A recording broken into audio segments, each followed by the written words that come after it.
All right, welcome everyone to the Institute for Corporate Governance and Ethics Spring 2025 Speaker Series. I'm Todd Haw, Associate Professor of Business Law and Ethics at the Kelley School and the Faculty Director of the ICGE. And I am thrilled to be joined today by the indomitable Alison Taylor, who, in addition to being a Clinical Associate Professor at NYU Stern School of Business, is also an award-winning author, a consultant advisor to a host of companies and nonprofits, and a current collaborator and former executive director of Ethical Systems, which is now under the ICGE umbrella. Alison is going to talk to us about ideas from her book, Higher Ground, and what it means to be a good or ethical business in today's world. But before we begin, I'd like to say just a quick word about the ICGE and Ethical Systems. So the Institute for Corporate Governance and Ethics was relaunched earlier this year with the aim of taking a broader, more interdisciplinary, and more systems-based approach to corporate governance and ethics research. So not only did we want to ensure that we were considering corporate governance in its full scope, including the research areas of corporate law, corporate compliance, business and behavioral ethics, finance management, and financial controls, but we also wanted to make sure that that research was accessible to business practitioners. So as part of that relaunch, the ICGE brought Ethical Systems to the Kelley School, which doubled the number of our faculty affiliates and created an entirely new network of collaborators under the ICGE umbrella, as well as a new platform to reach business leaders. So bringing the ICGE and Ethical Systems together has created a one-of-a-kind institution that is able to harness the best academic research to aid scholars, policymakers, and business leaders, current and future, in elevating corporate governance and ethical business practices within their companies.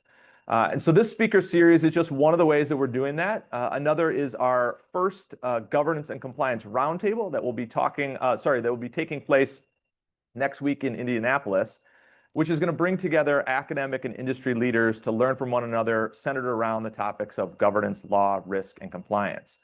And although the roundtable is filled for this year, please check out our website and our social media for all these initiatives and more coming from the ICGE and Ethical Systems. And so speaking of ethical systems, I am so happy to be introducing Alison Taylor, who, as I mentioned at the outset, was Ethical Systems Executive Director for almost 5 years before she stepped into academia full-time as a Clinical Associate Professor at NYU Stern School of Business. So that technically means that I then stepped into Alison's shoes as the director, but as I'm finding out on a daily basis, those are very big shoes to fill. And so this is in part because Alison is so engaged in the ESG and the business ethics community.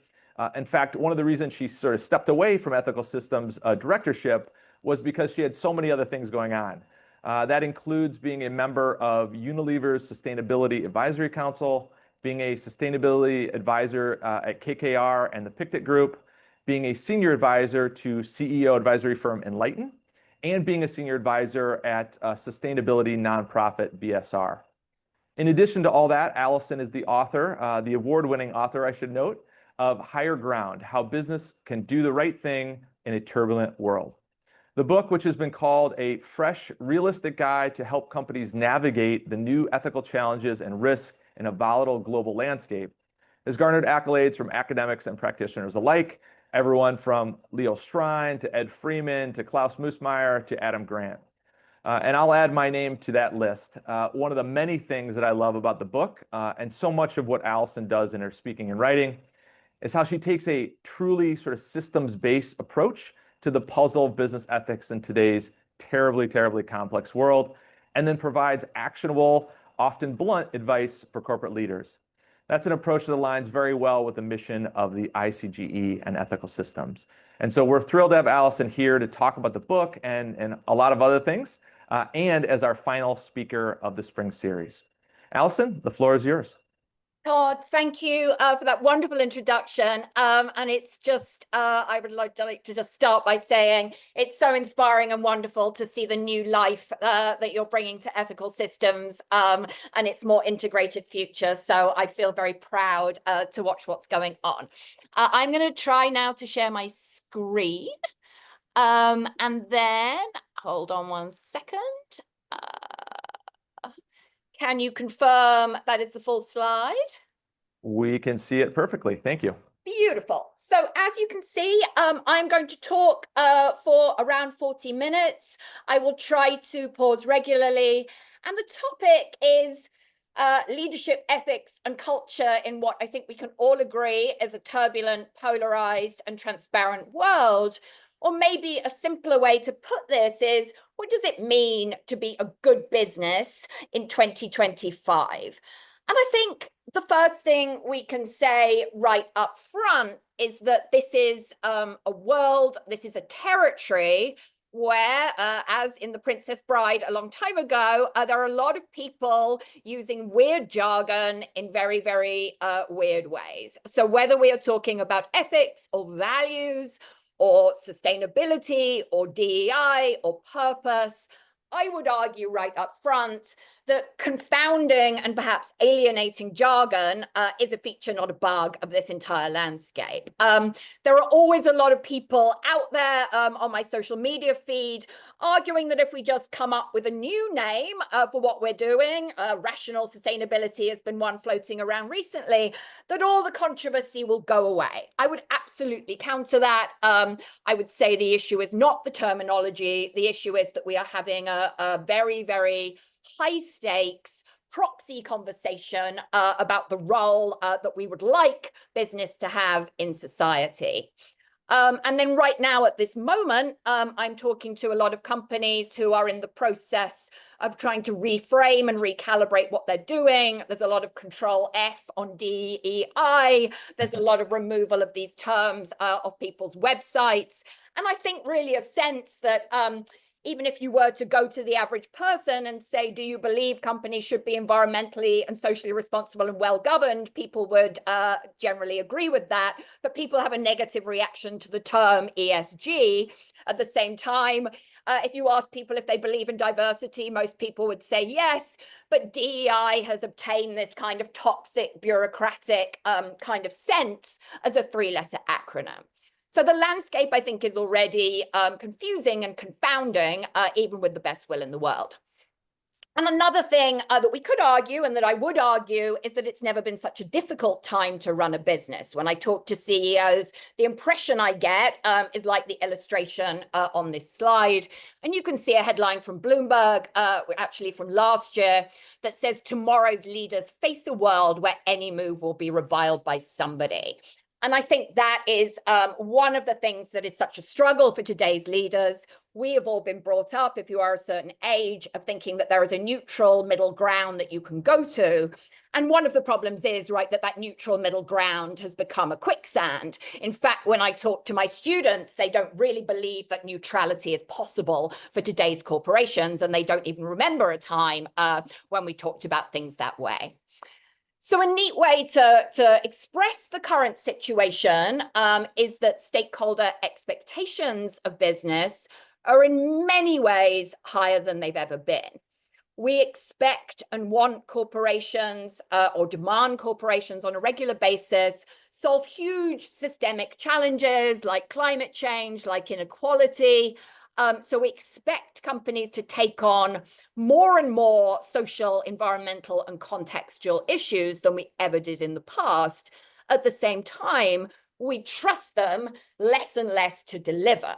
So I think everybody is kind of caught between this paradox of kind of meeting expectations that are maybe unrealistic. And then layered on top of that, we have an atmosphere of polarization and misinformation and social media attacks that mean that navigating that reputational landscape and navigating in particular in the US, but not exclusively in the US, a very high degree of polarization is extremely challenging. So before I get into what I think companies can do about this or how they should think about this, it is worth spending a few moments, I think, talking about how we got here. And these are really the arguments that I make right at the beginning of Higher Ground. So we can talk about, specific tactical events all we like. I think beneath the surface, there are big tectonic shifts that have gone on in the last 20 years or so. And these, I think, really inform how companies should react to some of the dynamics I've mentioned already, but even more how we kind of think about and conceptualize the whole idea of corporate responsibility. So the first I would like to talk about is a trend I call how transparency became a weapon. Part of this, I think, is a relatively obvious story. Back in the 20th century, there were just a few TV stations, there were just a few newspapers. Those TV stations and newspapers needed corporate advertising. And so short of some giant environmental disaster, some enormous ethical failure, companies could, to a much greater extent than today, control and feed their messaging through friendly, predictable channels and control what the general public saw about their internal operations and their decisions. Clearly, this is not the case today. Today, if we're wanting to figure out what to buy, where to work, where to go on vacation, we don't take the company's word for it. We look at other employee reviews. We go on Glassdoor. We look at customer reviews.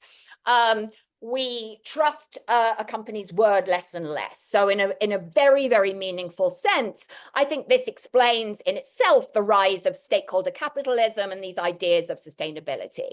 Companies are forced into a much more fraught and dynamic and interactive relationship with a much bigger group of stakeholders than they ever were in the past. That, I think, is obvious. At the same time, of course, the public's awareness of the negative externalities of business has grown exponentially, partly because today anyone with a smartphone can capture evidence of bad business behavior, whether fair or proportionate or not, and a lot of this capturing is not fair or proportionate, and put it out there on social media in an effort to hold the corporation accountable. Something that I think is less discussed and equally significant, however, is that the call is coming also from inside the house. So young people maybe are just as upset about ethical violations, maybe even more so than previous generations. They have a broader lens on ethical violations, so corporate whistleblowing lines, which are in general designed to identify fraud and bribery and things like that, are maybe not set up to handle young employees' concerns about topics like climate change and racism. Even more importantly, though, I think young people do not necessarily trust the compliance process, do not necessarily trust the whistleblowing line, and are much more inclined to get together on Slack, out of sight of leadership, to coordinate together, and then engage in strategic leaking, is what I would call it, in an effort to hold corporations accountable. You can think, for example, there was a trend a little while ago, lots of layoffs in Silicon Valley, many employees filming themselves in those conversations with HR and putting it out on social media. Or you can think of the aftermath of Elon Musk acquiring Twitter, where we pretty much got a blow-by-blow account from inside the organization of everything that was going on moment to moment. So to a very, very great extent, it is no longer the case that you can rely on non-disclosure agreements, confidentiality agreements, that kind of thing. You cannot have differentiated internal and external messaging. You have to assume that anything you say or do internally could go into the public domain. And that, I think, challenges a lot of our really long-standing assumptions. The second trend I would call how business became political. And there are a lot of ways to talk about this. There are a lot of ways to think about this. Where I would start is saying that up until about 2013, there was somewhat of a baseline assumption that a business should be politically neutral and not get involved in partisan politics on the surface. Of course, beneath the surface, there has long been spending across the political spectrum so that you have friends on both sides. But in terms of messaging and branding and positioning, companies tried to avoid partisan politics. That consensus broke down, I think, between around 2014 and 2020 as a result of a number of factors.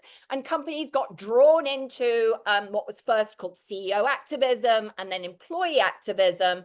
And there was more of a sense that corporate leaders are the new politicians. Corporate leaders need to close the gap left by politics.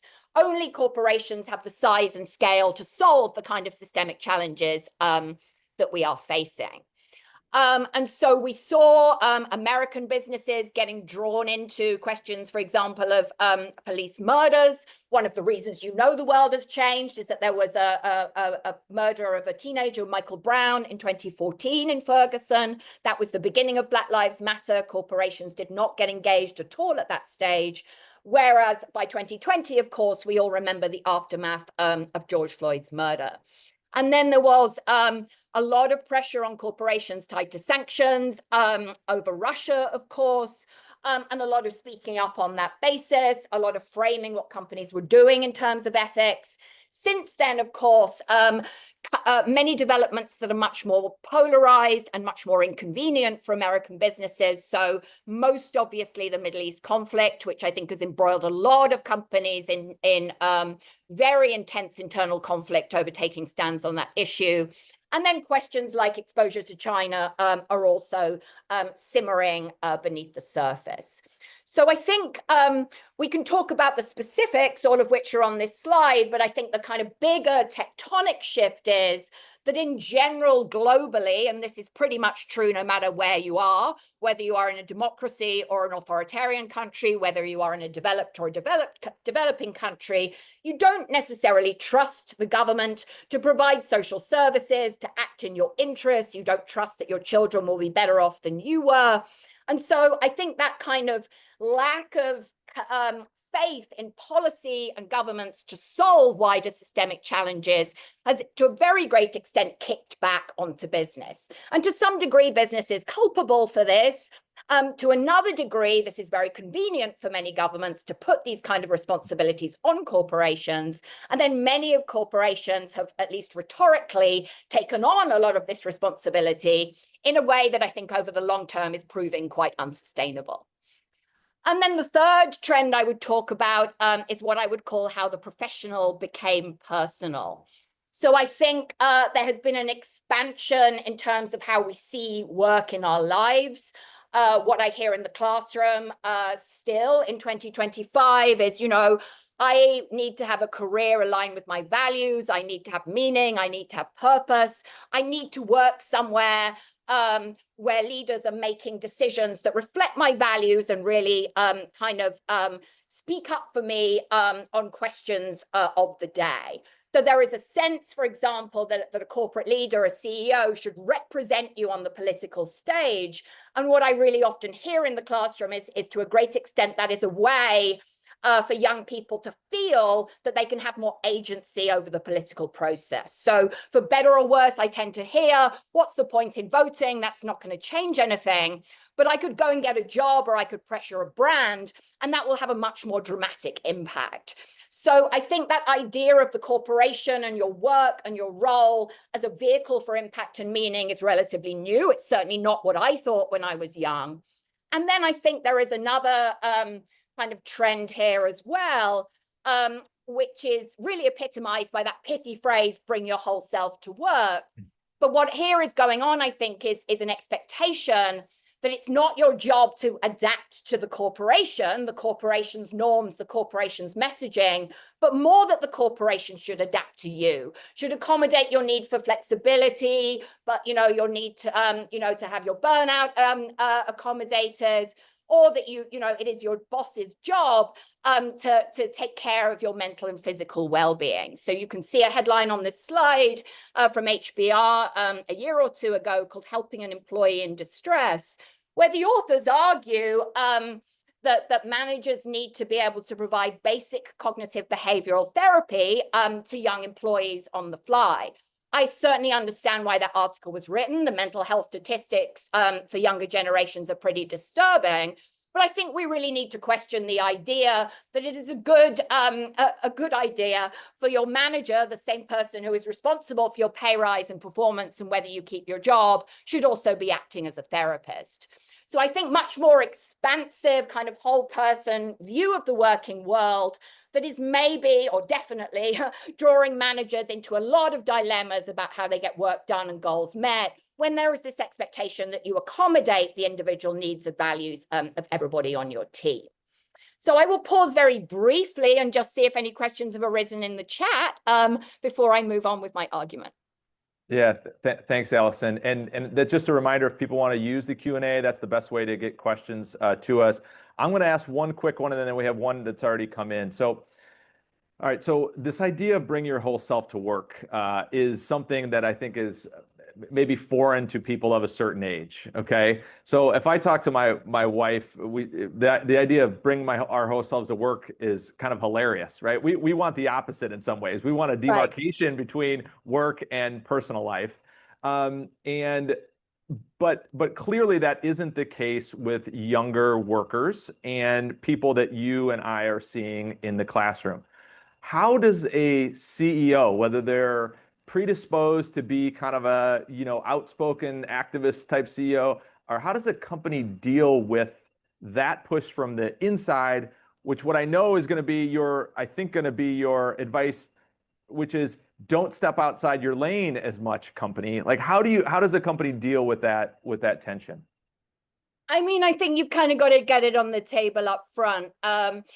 It's very interesting to me, and I think not a coincidence, that this rise of bring your whole self to work rhetoric has tracked with much more invasion into our personal lives from corporations, much more surveillance, for example, of what we're doing. I just had a student who got to his performance review and found that some tool had been tracking his keystrokes and whether he was at his desk all year, and no one had told him. So I think we need to get clearer that this is not going to end anywhere that great. One way to think about this is like bring your whole self to work, and it's only a matter of time before HR is in your home. So I do think we need a clearer separation between the personal and the professional, and I actually think that would take a lot of pressure off things.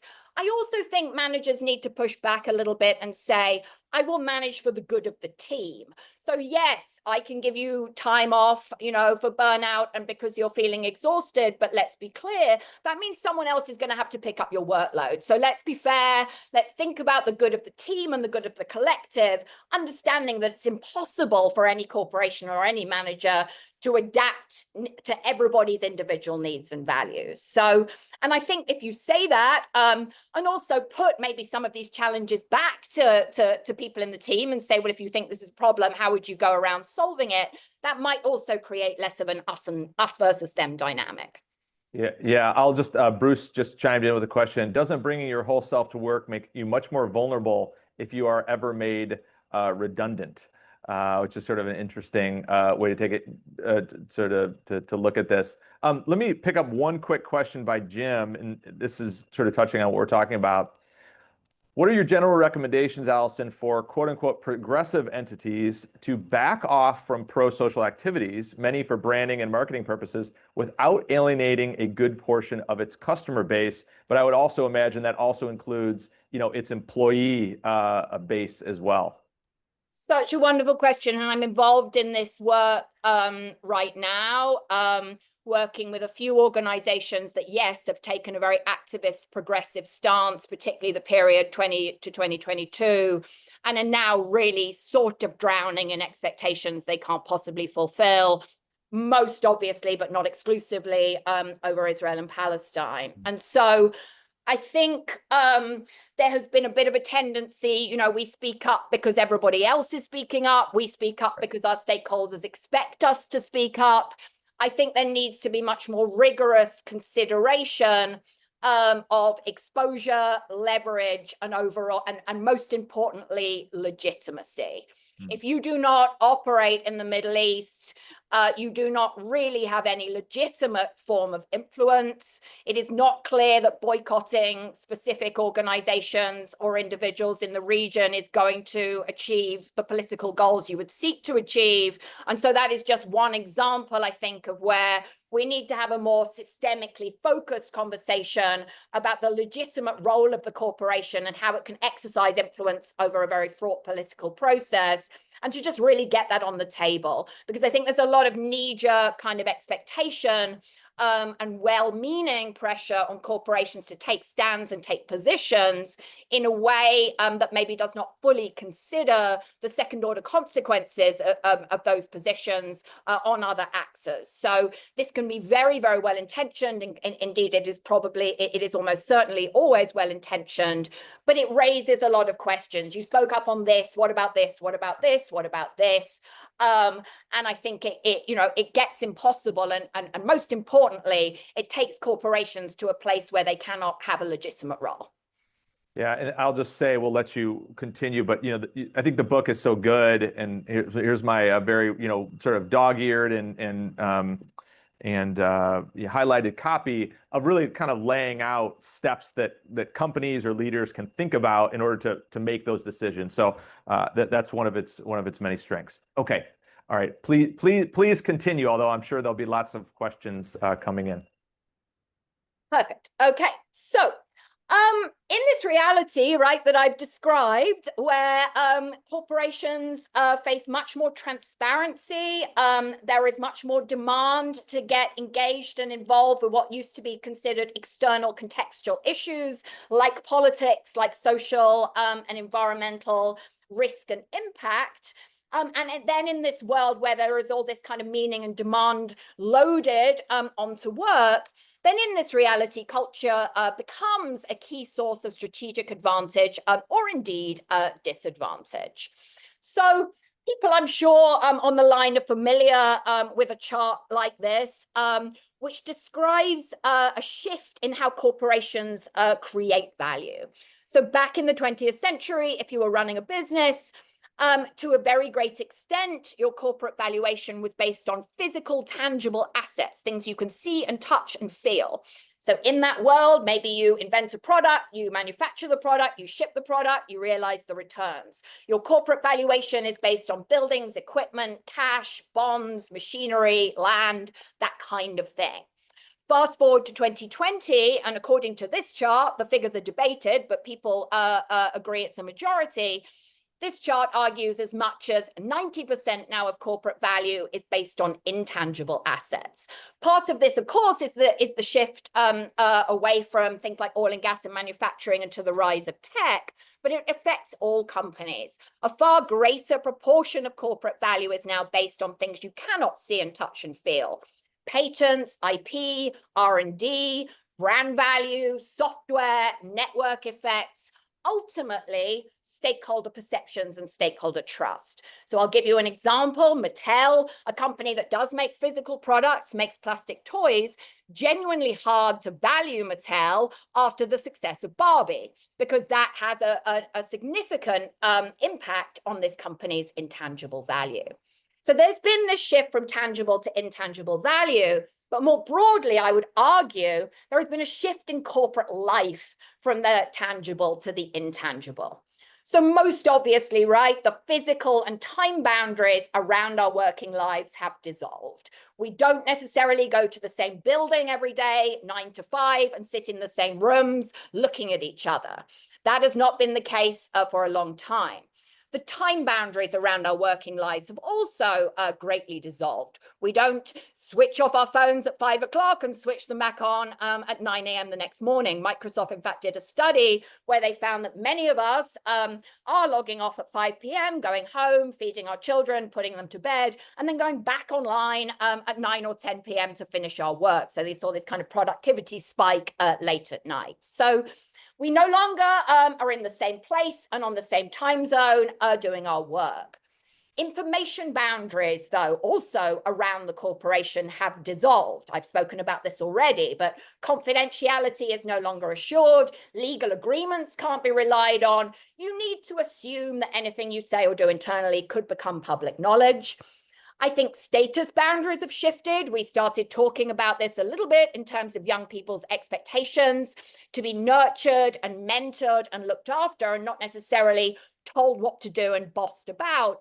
So there's, I think, much more challenge to traditional hierarchy, much more of a sense of what are you going to do for me, much more of a sense that leadership and the ability to kind of dictate across the hierarchy needs to be earned. And I think that puts leaders under a lot of pressure. There's also, and I could spend a whole hour on this topic, but I'm just going to skip over it, a really fascinating development that is now, really a matter of law in the EU, that corporate, and to some extent in the US as well, that corporations are responsible not just for their focal organization, but for their entire value chain. That is the source of discussion on Scope 3 emissions, but it's also, it brings a lot of imperatives in terms of supply chain oversight and thinking about human rights violations in your entire value chain. I think it's fascinating that we've all kind of agreed that it is the role of a corporation to understand and manage risks in its entire supply chain, even though we don't really have consensus on what good looks like. And audit and diligence tools are somewhere between moderately effective and totally ineffective. You actually can't map your entire supply chain and manage those risks in an affordable way. And yet we are holding companies liable for violations. I'm not totally sure that legal pressure and legal liability is going to adhere to the worst actors in this scenario. And then finally, strategically, one thing we can say about Milton Friedman, right, is that he provided a sharp, elegant clarity in terms of what a corporation's role and responsibility in society should be.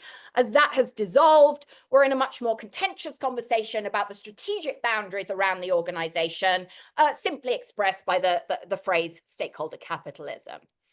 So if we're in this era of the intangible company where the physical and conceptual and imaginative boundaries around corporations have greatly dissolved, we need to consider and reconsider most, if not all, of our underlying assumptions around corporate responsibility. So let's start with a good one, which is reputational risk management. Now, reputational risk is a very pithy and very popular phrase.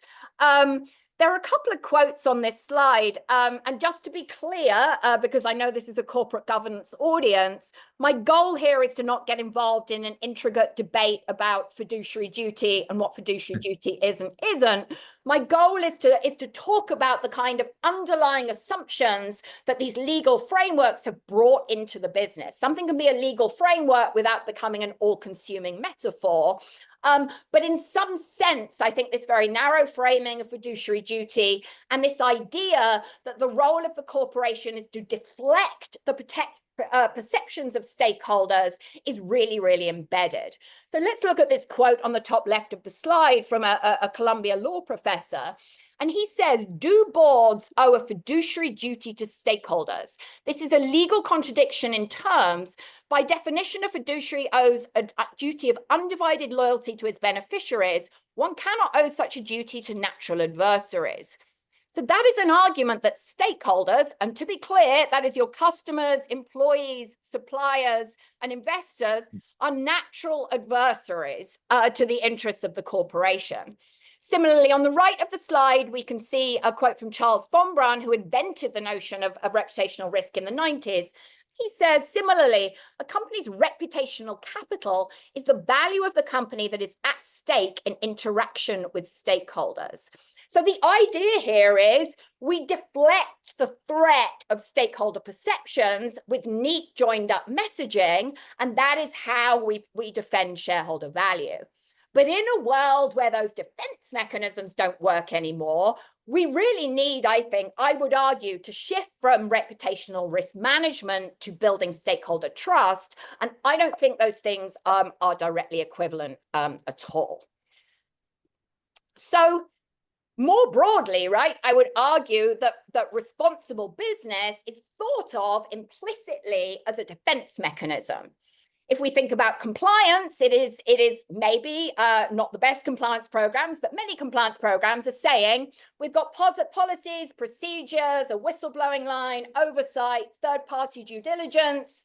And then, so if the regulator comes after us, we can deflect the regulator with all our policies and procedures, and then we won't have litigation, and then we'll protect shareholder value. I think, and I would argue, I've spent many, many years working in sustainability, that just as compliance is often seen as deflecting regulatory risk, sustainability is often treated as deflecting reputational risk. So we have an idea, we write these glossy reports full of happy children and smiling women in hard hats, and we talk about all the wonderful things we're doing. And again, with that, we deflect stakeholder perceptions. So even if we're talking about stakeholders in these nice glossy brochures, I think the underlying assumption remains that a corporation is a self-interested, autonomous black box. And you can look here on the slide, that is a stakeholder map really taken from Ed Freeman. And as you can see, it sort of says there is the firm, and you think about the various stakeholder positions, you think about their risk, you think about their expertise, you map your stakeholders, you think about, you know, your messaging to all these different stakeholder groups. And though this graph sort of suggests, or this graphic rather suggests, that we think about stakeholders and that is a radical departure from shareholder value notions, it's very interesting to me we still have the firm at the center of the universe. And it reminds me of previous centuries where we thought the earth was at the center of the universe. So we still have the idea that the firm sits at the center of everything and stakeholders surround the firm, whereas in fact the reality is the corporation is part of wider social, environmental, and political systems. And so what is very often described as stakeholder theory, I think, is less of a departure from traditional shareholder value than traditionally argued. And that really shifting to systems thinking means thinking about the role of the corporation in maybe a more limited and restrained way. And also understanding that thinking systemically doesn't mean you single-handedly assume all systemic challenges. It means you think about your role as a corporation in a system with other political and civil society actors. So I would argue that stakeholder theory and much of the discourse around stakeholder capitalism has really just kind of only gone halfway, if you like. So what does all this imply for how we are running our business ethics experts today? Ethics efforts today. I'm so sorry. Let's try and get specific. The first thing I would say right up front, and I'm sure everybody can see this, on topics like ESG and DEI and climate and corporate responsibility in general, corporations in America are trapped, I would argue, between Scylla and Charybdis, trapped between minimalist and maximalist visions of corporate responsibility. I think the right-wing position is well known. It is currently dominating the American government. You can see here on the right a headline from Mike Pence a few years ago. Republicans can stop ESG political bias. The progressive left is using it to advance goals it could never hope to achieve at the ballot box. We all know the pithy phrase, go woke, go broke. So the message over here, right, is go back to Milton Friedman, go back to shareholder value. The business of business is business. Stop with the woke stuff. To be clear, this population certainly wants the campaign finance to keep flowing. So it's really just rhetorically that they would like business to step out of these issues. But that is an idea that we go back to basics, back to the 20th century. I would kind of counter that by saying, well, good luck attracting anyone under 30 if you're going to take that stance. What I think is less discussed out there in the corporate responsibility world, but maybe not just as much of a problem, but certainly a huge challenge, is that on the progressive side of the house, on the pro-sustainability side of the house, of which I consider myself a member, there is a level, I think, of judgment and puritanism that is super unsustainable. So we can see here a headline about BPA levels in sportswear. I picked that headline because Nike, Adidas, and Patagonia are all credibly sustainability leaders. So often it is the leaders doing the most that are getting the most pressure and the most public pushback. That is greatly against conventional wisdom.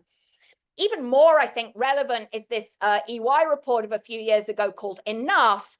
And you can see the money quote down there on the bottom. Sustainability needs to revert to being a noun and not a verb. This is not an activity or an industry or a theme. It's a specific point at which economic activity is maintained within sustainable limits. It's that or it's nothing.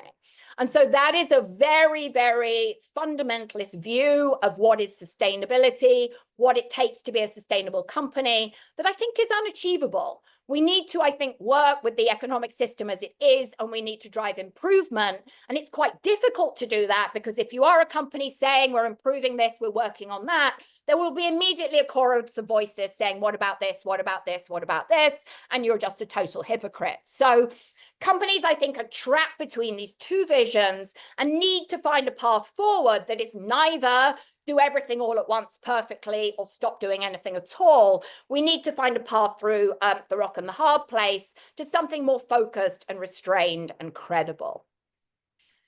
One example of the kind of well-intentioned overcommitting that results from the progressive pressure I just described is on this slide. So on this slide on the left, you can see Unilever's, not their latest, their materiality map from a few years ago. It's probably hard to see the font, but there are at least 30 issues on this materiality map. These are Unilever's previous sustainability priorities. One of the top right issues is women. That is literally the half the global population. I don't really know what they're talking about. But they have, you know, a number of enormous bucket topics here. Emerging markets, cities, the global economy, commodity prices, packaging, poverty and inequality, products and agriculture, children and young people. This is, I think, the kind of result you get when you try and map your business to all the SDGs and you feel that because stakeholders expect it, because some of your stakeholders care about all these issues, it is your job to go out there and promise to solve all these issues instantly. More recently, and this had nothing to do with me, but Unilever followed pretty much exactly the advice in Higher Ground, has gone to a much more focused and restrained set of goals, has said we're going to focus on climate, nature, livelihoods, and plastics, has been transparent about previous failures, has really driven policy alignment, all of which I think is a very, very good idea. But then you can see the headlines in the media and how the media responded to this move. ESG poster child Unilever waters down green pledges. My goal is not really to get involved in an intricate discussion about whether Unilever is doing a good job, but really to query why we see corporate responsibility as a matter of poster children and pledges, and then why nobody in any of my classrooms can think of any poster children apart from Patagonia.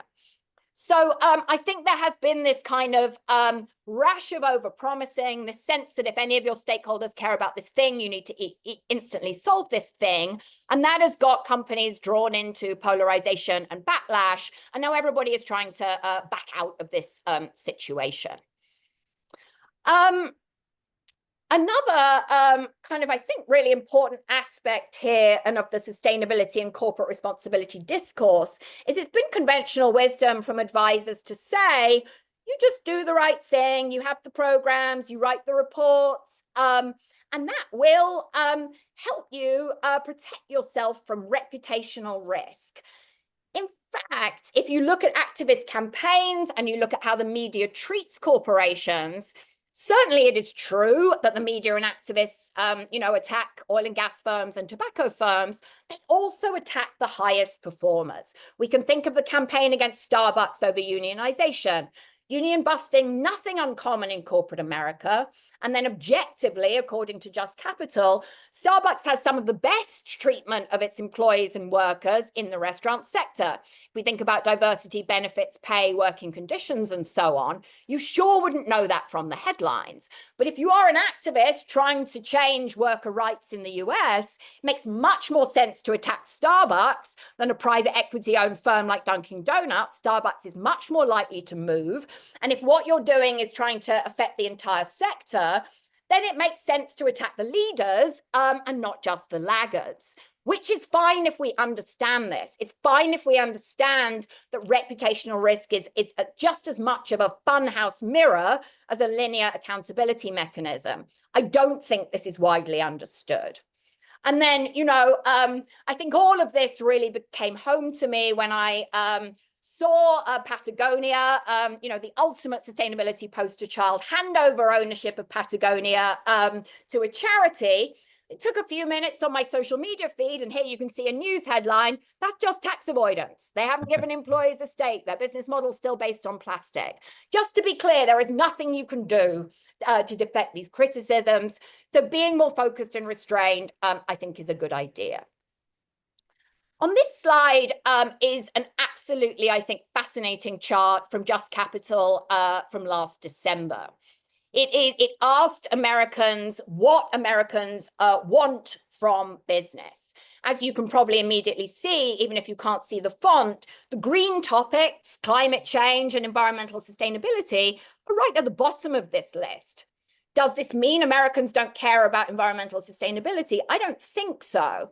I would argue that what this means is that many members of the general public are exhausted by the fact that companies went out there yodeling and making PR-based commitments on net zero and really treating sustainability as PR at the expense of focusing on the basics. So let's look at the top of the list. What Americans actually want is that business pays a fair living wage, has ethical leadership, and supports worker well-being.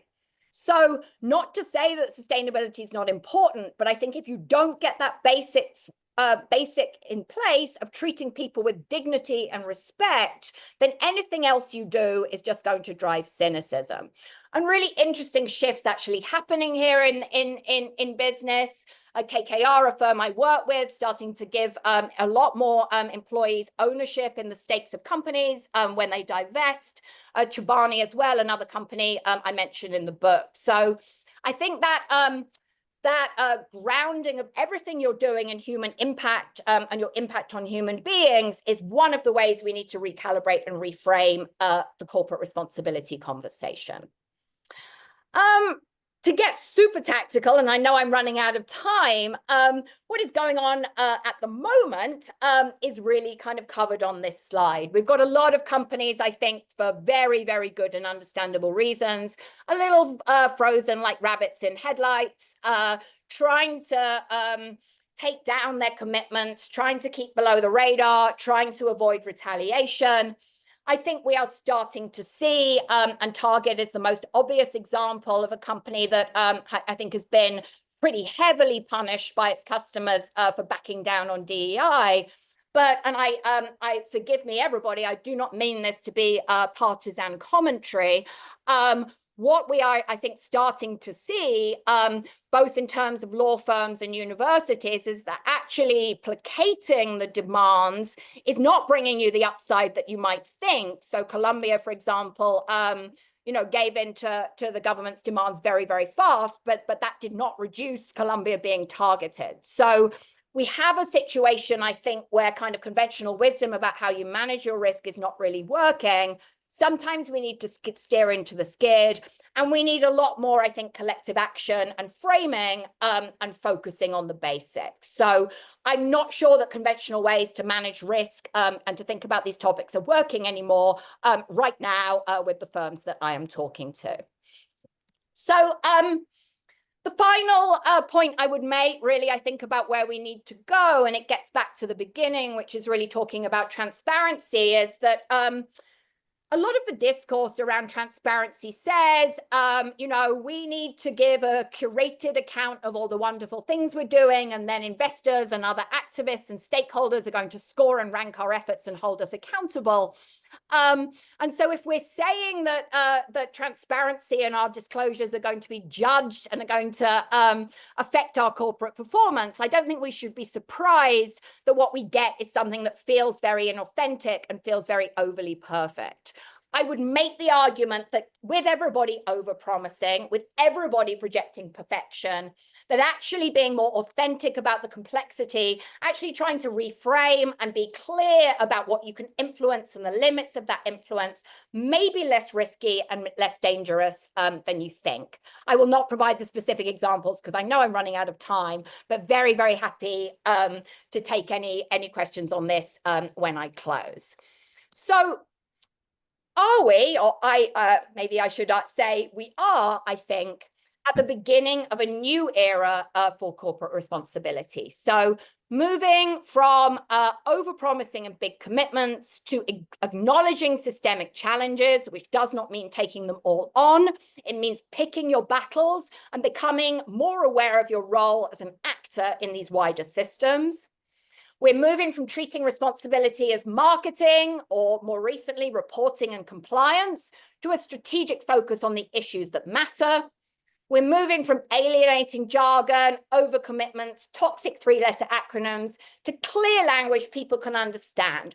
Talk about the actual issues in a jargon-free way. Talk about the things that you're changing. You don't need these weird, confounding jargon. Moving away from generic commitments to stakeholders and communities to a focus on how your business impacts human beings.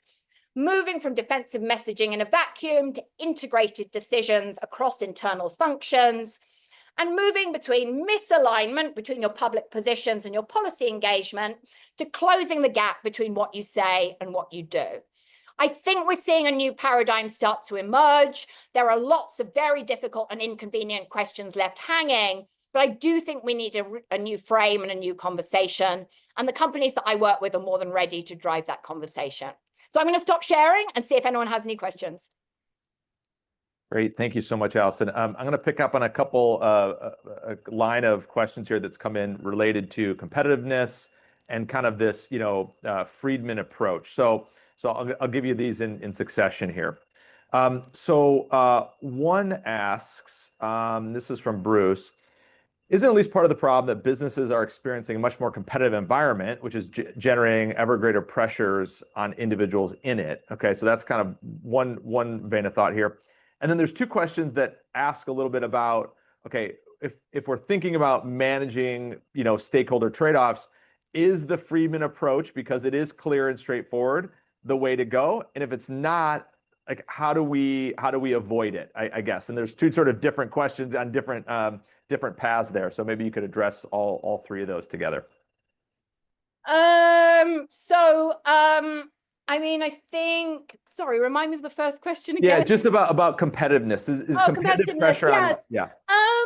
I think probably it's becoming more competitive. I think it's more that intangibility means the shifts are bigger and less predictable. What drives your value and what can destroy your value is much less gradual. I mean, we just think about Tesla's results most recently.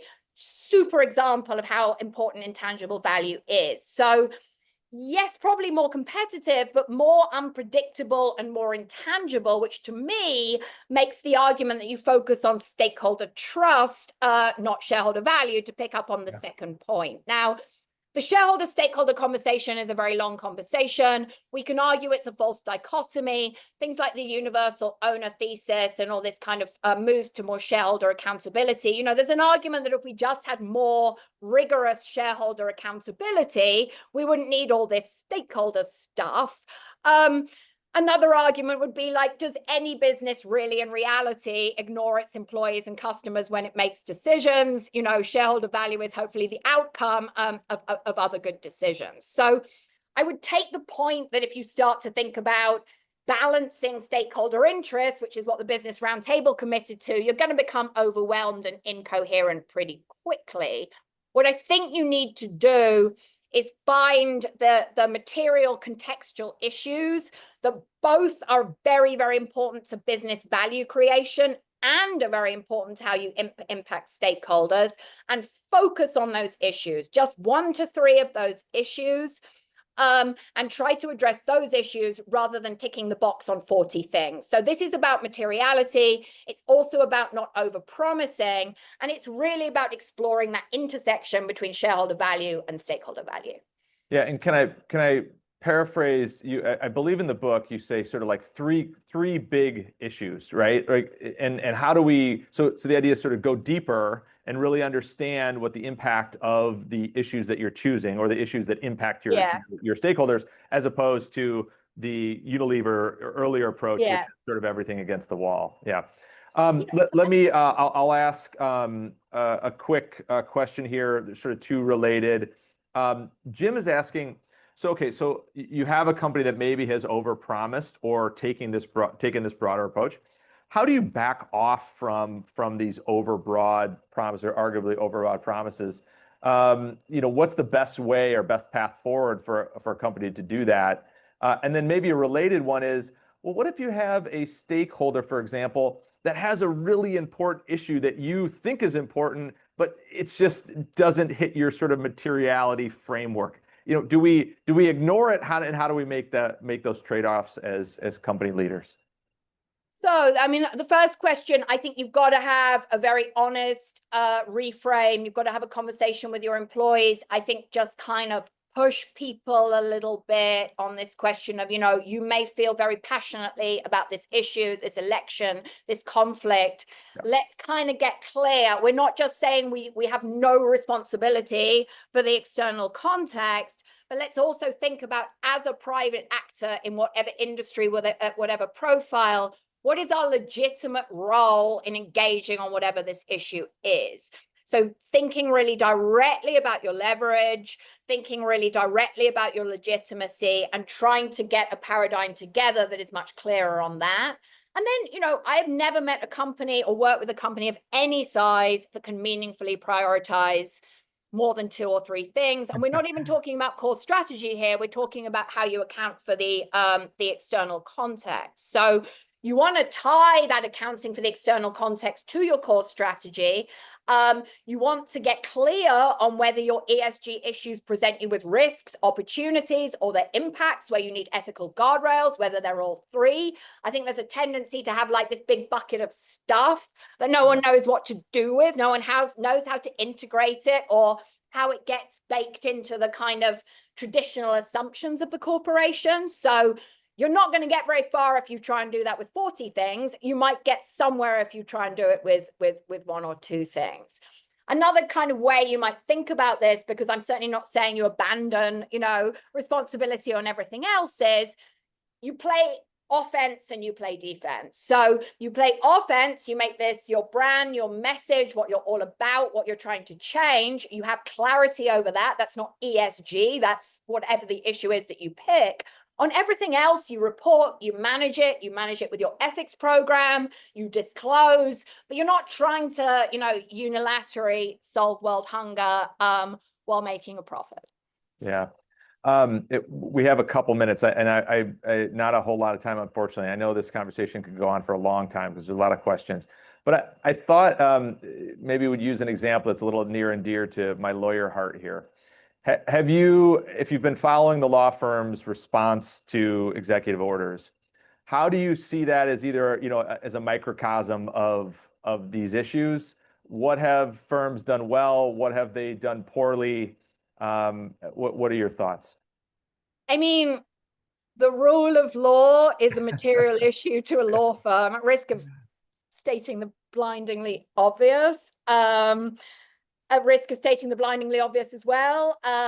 Law firms make a lot of money advising corporations on bribery and extortion, and thinking about kind of threats to how they operate. And so maybe you ought to have some good expertise here. That said, very, very risky and fraught environment. This was somewhere on my slide. I think what people are learning is that offering concessions is not going to necessarily make the problem go away. If it was, then maybe these strategies would be a little bit more effective, but there is no sign that is the case. And so you need to rethink. I mean, to me, this is a perfect opportunity for coordinated collective action. These firms collectively have an enormous amount of power and influence. Universities are starting to move in this direction. I don't think this is unachievable, but law firms may not want to die on the hill of DEI. That's another very kind of fraught and technical conversation. I do think they need to stand up for, independence and legitimate advice, and for, the way that the rule of law works. I know that's a difficult ask, but I think the opposite's a difficult ask as well. Yeah, I was struck at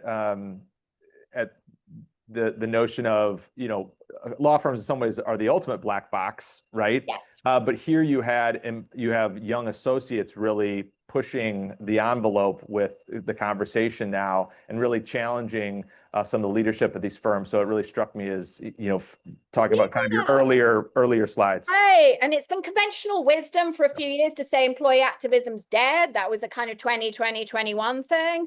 I don't think so. I just think it's shifting in form. And yeah, we're starting to see these dynamics play out. If I think back to 2017, it actually also took people a while to get going with all this activism and resistance. So all of this goes to say it's a bad idea to react too fast right now. I think the kind of broader shifts of what's going to happen over the next few years are not yet clear and are still emerging. So you want to be really careful, I think, not to overreact. And then the wider context, of course, is that all American businesses are exhausted by the fact that the new government gets elected and spends its entire time reversing what the last government did. So the lack of policy predictability, the lack of regulatory predictability and consistency is starting to become an enormous issue. Yeah. They are exhausted, but we're not. I think we're probably energized by this conversation. Thank you, Alison, so much for your time. I'll just remind our viewers, this is the last and final, our closer for our spring speaker series. But make sure you check out the ICGE website, look at Ethical Systems website as well, and obviously Alison's own website in her book.